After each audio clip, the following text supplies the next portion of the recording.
નમસ્કાર. દિવસભરના તાજા સમાચારોમાં તમારું સ્વાગત છે. તમારી સાથે હું છું પિનલગીરી ગોસ્વામી.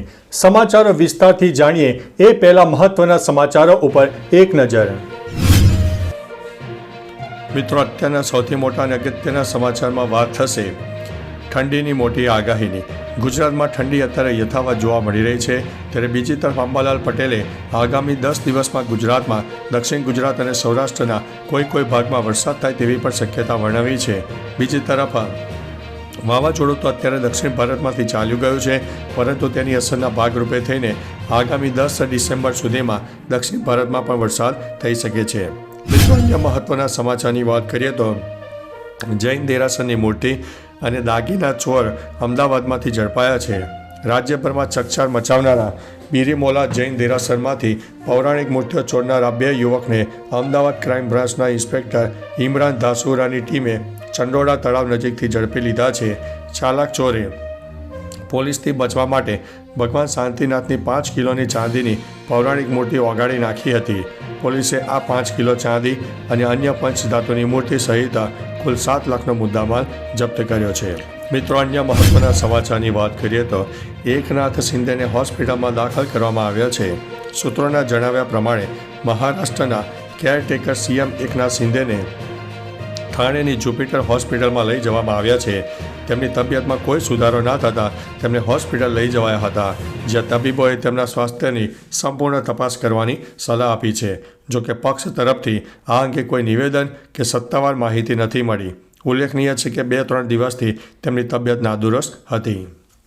મિત્રો, અન્ય મહત્વના સમાચારની વાત કરીએ તો ખેડૂતો માટે મોટો નિર્ણય, વગર વ્યાજે લોન.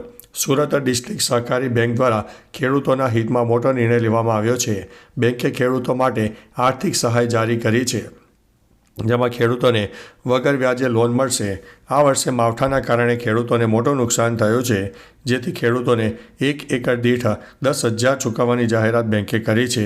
જે ખેડૂત પાસે 5 એકર જમીન હશે તેને 50,000 રૂપિયા મળશે. 3 વર્ષ માટે 0% વ્યાજે આ લોન મળશે. 25,000 જેટલા ખેડૂતો આનો લાભ મળશે.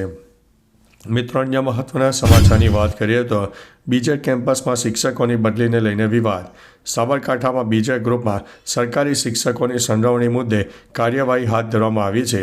જિલ્લા શિક્ષણ વિભાગે તાલુકા શિક્ષણ અધિકારીઓને પણ સૂચના આપી છે. બીજેડ સાથેની પ્રવૃત્તિઓમાં જોડાયેલા શિક્ષકોની વિગતો મેળવીને તેના ઉપર કાયદેસરની કાર્યવાહી કરવામાં આવશે તેવું શિક્ષણ અધિકારીનું કહેવું છે.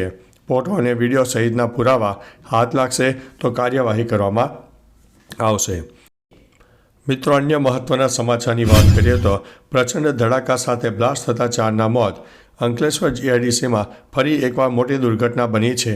અંકલેશ્વર ઔદ્યોગિક વસાહતમાં આવેલા ડેટોક્સ ઇન્ડિયા કંપનીમાં પ્રચંડ ધડાકા સાથે બ્લાસ્ટ થતાં 4 કામદારોના ઘટના સ્થળે મોત થયા હતા.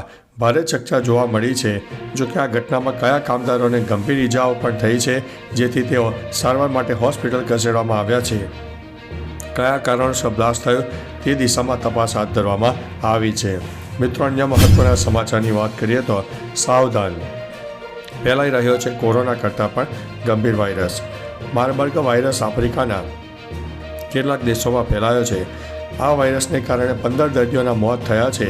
આફ્રિકાની આસપાસ દેશોને પણ એલર્ટ કરી દેવામાં આવ્યા છે. આ વાયરસને કારણે આંખોમાંથી પણ તકલીફ થાય છે. આ કારણોસર માર્બર્ગ વાયરસને અન્ય વાયરસ કરતાં ખતરારૂપ માનવામાં આવે છે. WHO મુજબ આ વાયરસ ઇબોલા પરિવારનો છે. આનાથી સંક્રમિત થયા પછી મૃત્યુનું જોખમ રહેલું છે. મિત્રો, અન્ય મહત્વના સમાચારની વાત કરીએ તો ફોન ઉપર 1 નંબરનો આંકડો દબાવીને 1 લાખ રૂપિયા ગુમાવ્યા. અમદાવાદના એક 26 વર્ષીય સોફ્ટવેર ડેવલપર કૌભાંડનો ભોગ બન્યા છે. સિંધુ ભવન રોડ પર ખાનગી નોકરી કરતા યુવાન પ્રોફેશનલને છેતરાયા હોવાનો અહેસાસ થતાં સોલા પોલીસ સાથે તેને પોતાની આપવીતી શેર કરી હતી.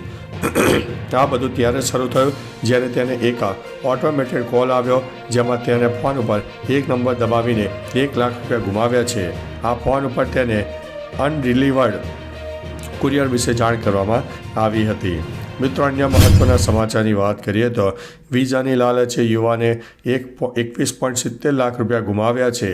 સુરતના યુવકને ઓસ્ટ્રેલિયાના વિઝિટર વિઝા અને ત્યારબાદ વર્ક પરમિટ વિઝા આપવાનું કહીને બંટી બબલી સહિત 3 લોકોએ 21.70 લાખ પડાવી લીધા હતા. જોકે ઓનલાઈન ચેક કરતાં વિઝા બનાવટી હોવાનું સામે આવ્યું છે. એટલું જ નહીં, રૂપિયા પરત માગતા જેલમાં પૂરી દેવાની ધમકી આપીને ઓફિસે તાળા મારીને આરોપીઓ નાસી ગયા હતા. આ બનાવ અંગે ઈસનપુર પોલીસે ફરિયાદ નોંધવામાં આવી છે. મિત્રો, અન્ય મહત્વના સમાચારની વાત કરીએ તો પેટ્રોલ ડીઝલ પર લાગતો આ ટેક્સ સરકારે હટાવ્યો છે. તેલ કંપનીઓને મોટી રાહત આપતા મોદી સરકારે સ્થાનિક રીતે ઉત્પાદિત ક્રૂડ ઓઇલ, એવિએશન ફ્યુઅલ અને ડીઝલ પેટ્રોલની નિકાસ પરનો વિન્ડફોલ ટેક્સ નાબૂદ કર્યો છે. સોમવારે નાણાં રાજ્યમંત્રી પંકજ ચૌધરીએ રાજ્યસભામાં આ સંબંધમાં નોટિફિકેશન રજૂ કર્યું છે. નિષ્ણાતોનું કહેવું છે કે આ નિર્ણયથી તેલ કંપનીઓના નફામાં વધારો થશે અને તેમના પર પેટ્રોલ અને ડીઝલની કિંમતો ઘટાડવાનું દબાણ પણ બનશે. મિત્રો, અન્ય મહત્વના સમાચારની વાત કરીએ તો એસજી હાઈવે પરથી પસાર થાવ તો સમય લઈને નીકળજો. અમદાવાદ એસજી હાઈવે પર કર્ણાવતી ક્લબથી સાણંદ ચોકડી સુધી ઓવરબ્રિજ બનવાની કામગીરી શરૂ કરવામાં આવી છે. બ્રિજના પિલ્લરની કામગીરી હાલ ચાલી રહી હોય રસ્તાની બંને તરફ પતરા મારી દેવામાં આવ્યા છે. ટ્રાફિકથી સૌ કોઈ અધિકારી અને નાગરિકો પરિચિત હોવા છતાં અધિકારીઓ બ્રિજની કામગીરી પહેલાં સર્વિસ રોડની કામગીરી પૂર્ણ ન કરતા હવે સેંકડો વાહન ચાલકોને મુશ્કેલી વેઠવાનો વારો આવ્યો છે. તો ચાલો મિત્રો, ફરીથી દેશ અને દુનિયાના સુપરફાસ્ટ સમાચાર લઈને મળતા રહીશો. ત્યાં સુધી અમને રજા આપશો. નમસ્તે.